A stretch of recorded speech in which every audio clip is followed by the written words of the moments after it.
आज की इस बौद्ध कहानी में स्वागत है आप सभी का। तो चलिए शुरू करते हैं यह कहानी।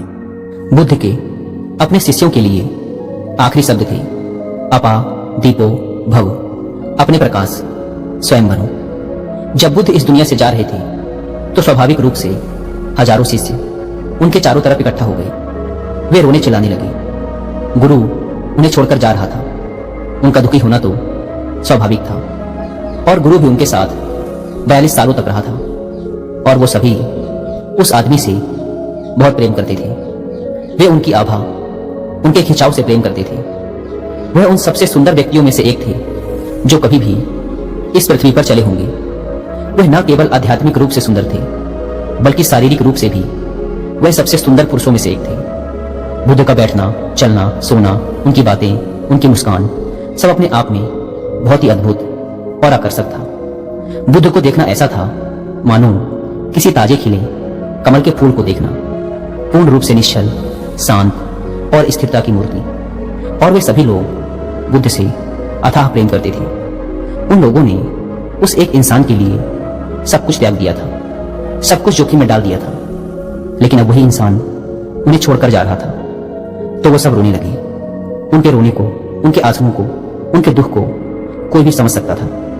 लेकिन बुद्ध ने कहा, चुप हो जाओ, ये रोना धोना बंद करो। और तुम सब रो क्यों रहे हो? इससे क्या फर्क पड़ता है कि मैं इस दुनिया में रहूं या ना रहूं? मैं तुम्हारा प्रकाश नहीं था। तुम्हें अपना प्रकाश स्वयं बनना होगा। और मैं कह देता हूं कि जिस घटना को आज तुम सब एक श्राप समझकर रो रहे हो, वही तुम सबके लिए एक वरदान सिद्ध होगी। क्योंकि जब मैं चला जाऊंगा तो तुम खुद को खोजने का प्रयास करोगे। जब तक मैं यहां था तो तुम्हारी खुद से ज्यादा मुझ पर दिलचस्पी थी। हालांकि मैं लगातार तुमसे कहता रहा कि खुद के भीतर जाओ, खुद को जानो, लेकिन तुम मुझ पर ही ध्यान केंद्रित कर रहे थे।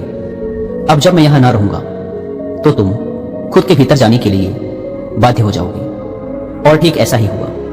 बुद्ध के महापरिनिर्वाण के बाद बहुत से लोग बुद्धत्व को प्राप्त हो गए।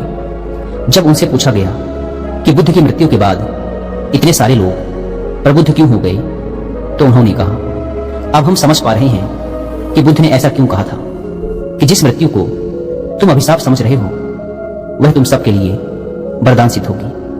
क्योंकि एक बार आपने बुद्ध को देखा और वह चले गए, तो फिर बाहर देखने लायक कुछ भी नहीं है। इसीलिए हमने अपनी आंखें बंद कर ली। हमने बुद्ध के रूप में वह सब देख लिया है जो सबसे अधिक देखने योग्य था। हमने इस संसार के सबसे सुंदर व्यक्ति को देखा है, और अब क्या देखा जा सकता था?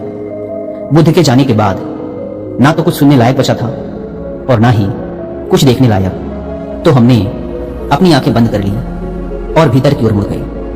पर क्योंकि अब बुद्ध बाहर नहीं थे, तो पहली बार हमने उनकी आवाज अपने भीतर सुनी।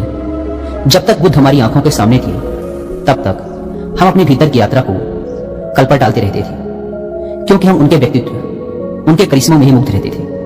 लेकिन जब वो चले गए तो हमें मजबूरी में अपने भीतर उतरना पड़ गया। शायद बुद्ध का इस दुनिया से जाना ही उनका आखिरी और सबसे बड़ा उपदेश था। नाचे, और जब वो नाचने लगते तो बारिश शुरू होती थी।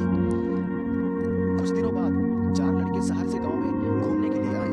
जब उन्हें यह बात पता चली कि किसी साधु के नाचने से बारिश होती है, तो उन्हें यकीन नहीं हुआ। सारे लड़के पढ़ाई लिखाई के घमंड में उन्होंने गांव वालों को चुनौती दे दी कि हम भी नाचेंगे तो बारिश होगी, और अगर हमारे नाचने से बारिश नहीं हुई तो साधु के नाचने से भी बारिश नहीं होगी। अगले दिन सुबह सुबह